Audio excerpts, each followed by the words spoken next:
샬롬, 성도 여러분, 지난밤에도 안녕히 주무셨습니까? 주님의 이름으로 문안드립니다. 오늘은 2월 28일 금요일입니다. 우리 2월이 시작된 지가 엊그제 같은데 벌써 2월의 마지막 날입니다. 지난 1월 마지막 날에도 제가 동일한 인사를 드렸던 기억이 나는데요. 우리 지난 한 달간 베푸신 하나님의 은혜를 기억하고 감사하며 3월에도 새로운 일을 행하실 하나님을 기대하고 신뢰하며 나아갔으면 좋겠습니다. 3월에도 여러분을 향한, 우리 모두를 향한 하나님의 사랑과 은혜는 여전히 계속될 것입니다. 우리 이러한 믿음으로 오늘 성경 통독을 이어가도록 하겠습니다. 먼저 오늘 우리가 통독할 범위는 여호수아 5장부터 7장까지 말씀인데요. 여호수아 5장은 이스라엘이 길갈에서 할례를 받는 장면과 여호와의 군대 장관이 여호수아에게 나타난 사건을 그리고 있습니다. 이어서 여호수아 6장은 그 유명한 여리고성이 무너진 사건을 기록하고 있으며, 마지막으로 여호수아 7장은 아간의 범죄에 대해 말씀하고 있는데요. 그 내막을 살펴보면 이스라엘 백성은 작은 성인 아이성을 쉽게 이길 거라 생각하고 적은 병력만 보냈습니다. 그러나 예상과 달리 크게 패하게 되었고, 이에 대해 여호수아는 하나님께 왜 자신들이 패배하게 되었는지 물으며 간절히 기도했습니다. 그때 하나님께서는 이스라엘이 패배한 이유가 바로 아간의 죄 때문이라고 말씀하셨는데요. 알고 보니 이 아간이라는 사람이 하나님께 바쳐야 할 전리품을 몰래 가져갔었던 것입니다.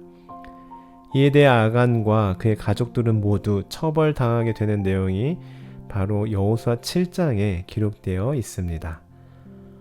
그리고 오늘은 이 본문인 여호수아 7장 1절부터 13절까지의 말씀을 가지고 함께 묵상하도록 하겠습니다. 여호수아 7장 1절부터 13절까지의 말씀을 제가 읽어드리겠습니다. 이스라엘 자손들이 온전히 바친 물건으로 말미암아 범죄하였으니 이는 유다 지파 세라의 증손 삽디의 손자 갈미의 아들 아간이 온전히 바친 물건을 가져갔음이라. 여호와께서 이스라엘 자손들에게 진노하시니라. 여호수아가 여리고에서 사람을 베델 동쪽 벳아웬 곁에 있는 아이로 보내며 그들에게 말하여 이르되 올라가서 그 땅을 정탐하라 하매 그 사람들이 올라가서 아이를 정탐하고 여호수아에게로 돌아와 그에게 이르되 백성을 다 올라가게 하지 말고 2-3천 명만 올라가서 아이를 치게 하소서. 그들은 소수이니 모든 백성을 그리로 보내어 수고롭게 하지 마소서 하므로 백성 중 3천 명쯤 그리로 올라갔다가 아이 사람 앞에서 도망하니 아이 사람이 그들을 36명쯤 쳐 죽이고 성문 앞에서부터 스바림까지 쫓아가 내려가는 비탈에서 쳤으므로 백성의 마음이 녹아 물같이 된지라. 여호수아가 옷을 찢고 이스라엘 장로들과 함께 여호와의 궤 앞에서 땅에 엎드려 머리에 티끌을 뒤집어 쓰고 저물도록 있다가 이르되 슬프도소이다. 주 여호와여, 어찌하여 이 백성을 인도하여 요단을 건너게 하시고 우리를 아모리 사람의 손에 넘겨 멸망시키려 하셨나이까. 우리가 요단 저쪽을 만족하게 여겨 거주하였더라면 좋을 뻔하였나이다. 주여, 이스라엘이 그의 원수들 앞에서 돌아섰으니 내가 무슨 말을 하오리이까. 가나안 사람과 이 땅의 모든 사람들이 듣고 우리를 둘러싸고 우리 이름을 세상에서 끊으리니 주의 크신 이름을 위하여 어떻게 하시려 하나이까 하니, 여호와께서 여호수아에게 이르시되 일어나라. 어찌하여 이렇게 엎드렸느냐. 이스라엘이 범죄하여 내가 그들에게 명령한 나의 언약을 어겼으며 또한 그들이 온전히 바친 물건을 가져가고 도둑질하며 속이고 그것을 그들의 물건들 가운데 두었느니라. 그러므로 이스라엘 자손들이 그들의 원수 앞에 능히 맞서지 못하고 그 앞에서 돌아섰나니 이는 그들도 온전히 바친 것이 됨이라. 그 온전히 바친 물건을 너희 중에서 멸하지 아니하면 내가 다시는 너희와 함께 있지 아니하리라. 너는 일어나서 백성을 거룩하게 하여 이르기를 너희는 내일을 위하여 스스로 거룩하게 하라. 이스라엘의 하나님 여호와의 말씀에 이스라엘아, 너희 가운데 온전히 바친 물건이 있나니 너희가 그 온전히 바친 물건을 너희 가운데에서 제하기까지는 내 원수들 앞에 능히 맞서지 못하리라. 아멘. 앞서 줄거리 소개해드린 대로 여리고성을 무너뜨렸던 이스라엘 백성들은 아이성은 무너뜨리지 못했는데요. 그 원인에 대해 좀 더 자세히 함께 살펴보도록 하겠습니다.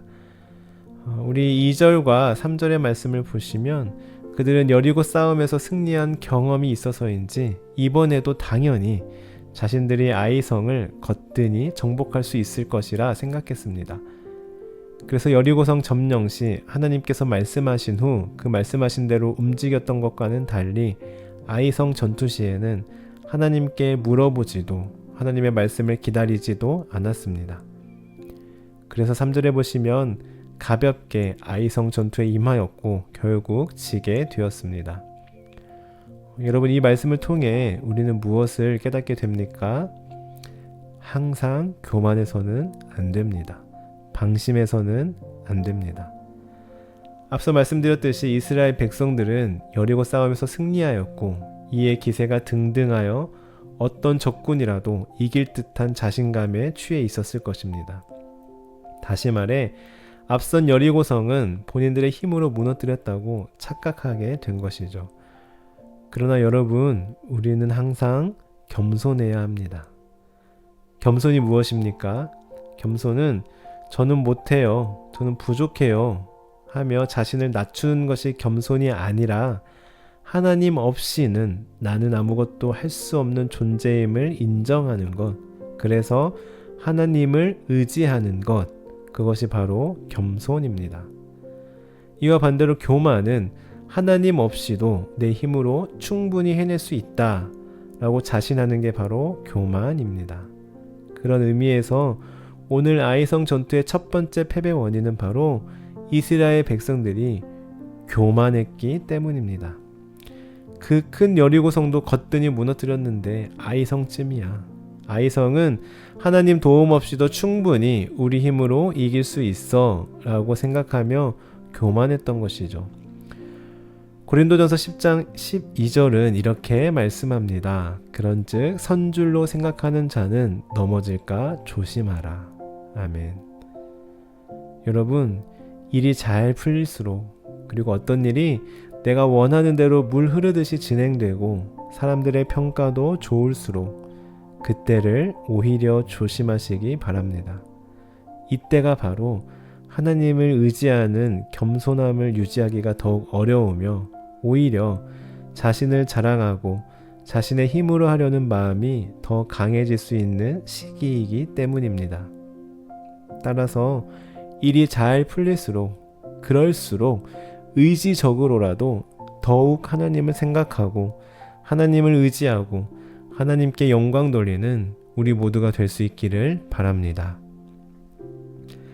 아이성 전투 패배 원인 두 번째는 바로 앞서 말씀드린 대로 아간의 범죄였습니다. 6절부터 보시면 아이성 전투에서 패배한 이후 여호수아는 하나님께 간절히 기도합니다. 얼마나 간절히 기도했는지 6절에 보시면 옷을 찢고 머리에 티끌을 뒤집어 쓰고 기도합니다. 아시다시피 이때 당시 옷을 찢는 행위는 정말 간절한 마음에서 나오는 행위로 성경에 자주 등장하는 장면이죠. 또한 머리에 티끌을 올려놓는 행위는 말로 표현할 수 없는 스모를 당했을 때 취해지는 애통의 표시, 행위였습니다. 이어서 7절을 보시면 슬프도소이다 하면서 여호수아의 기도가 시작됩니다. 하나님, 우리를 요단강으로 잘 건너게 하시고는 어찌하여 우리를 아모리 사람의 손에 넘기시어 멸망시키려 하십니까? 차라리 요단강 건너편에 머물기만 했어도 좋았을 것입니다 하고 말이죠. 그러나 여기서 우리가 오해해서는 안 될 것은 여호수아는 하나님에 대한 불신에서 나온 기도가 아니라 아직 정복되지 못한 아이성이 마땅히 정복되어야 한다는 강한 믿음을 가지고 기도함으로써 하나님과 씨름을 하는 담대한 신앙의 표현이라고 할 수 있습니다. 따라서 이 기도에는 하나님께서 우리는 요단강을 건너게 하신 때와 같이 하나님의 뜻을 중단하지 마시고 끝까지 수행하시기를 간절히 호소하고 있는 것이죠. 한마디로 하나님께서는 절대로 하나님의 뜻과 계획을 취소하거나 변개치 않으신다고 확신한 여호수아의 확고한 신앙이 담긴 기도라고 할 수 있습니다. 따라서 이 여호수아의 진심을 아신 하나님께서는 10절부터 15절까지의 말씀에서 아이성 전투의 패배 원인과 앞으로 어떻게 해야 할 것인지에 대해 자세히 가르쳐 주시는데요. 11절에 보시면 이스라엘 백성이 범죄하였고 명령한 나의 언약을 어겼는데 그것은 바로 온전히 바쳐질 물건을 가져가고 도둑질하고 속였기 때문이다 라고 말씀하십니다.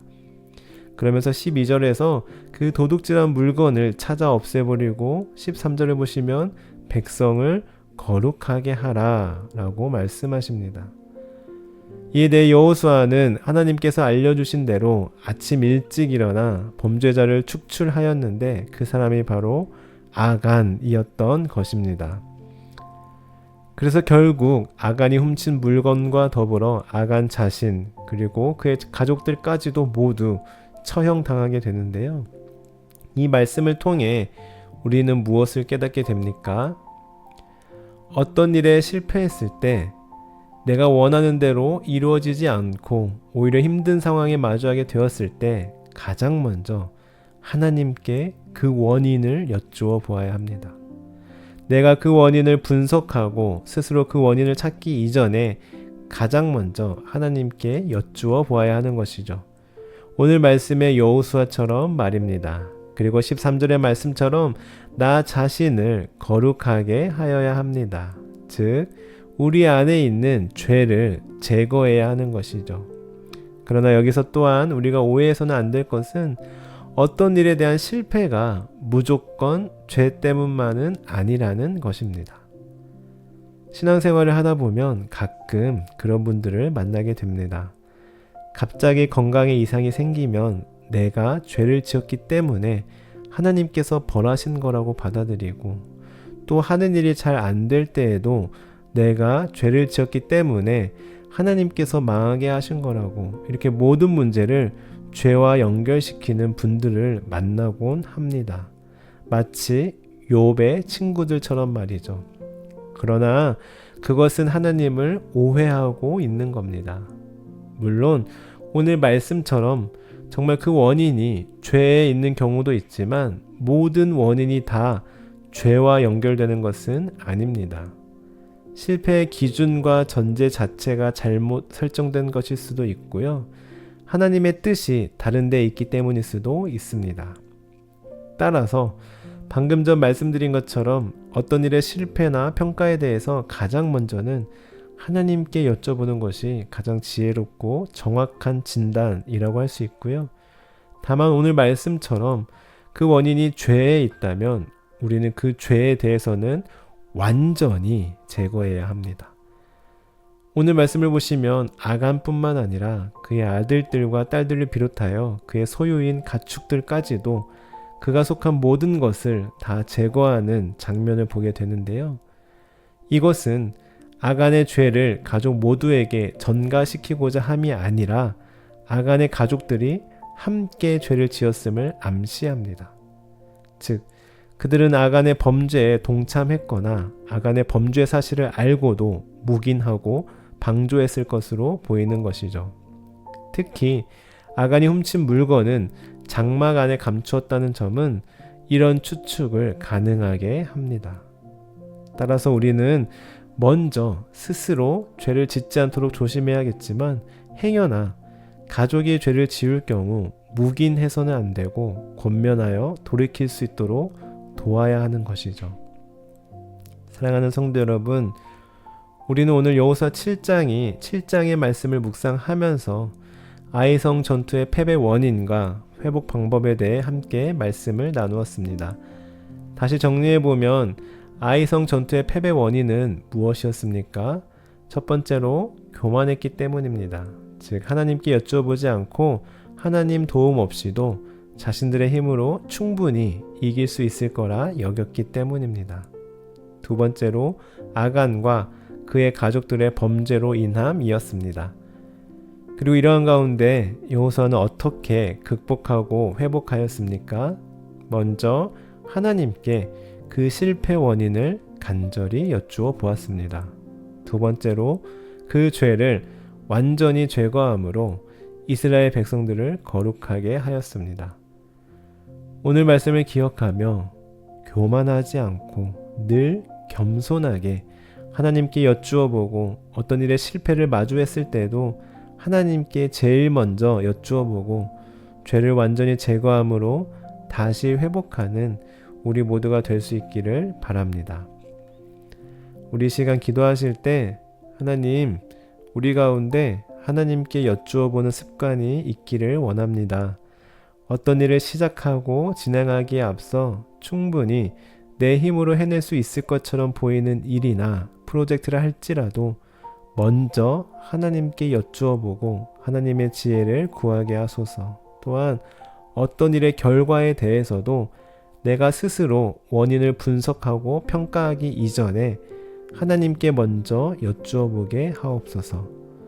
우리 이러한 기도 제목을 가지고 계속해서 기도하며 나아가겠습니다.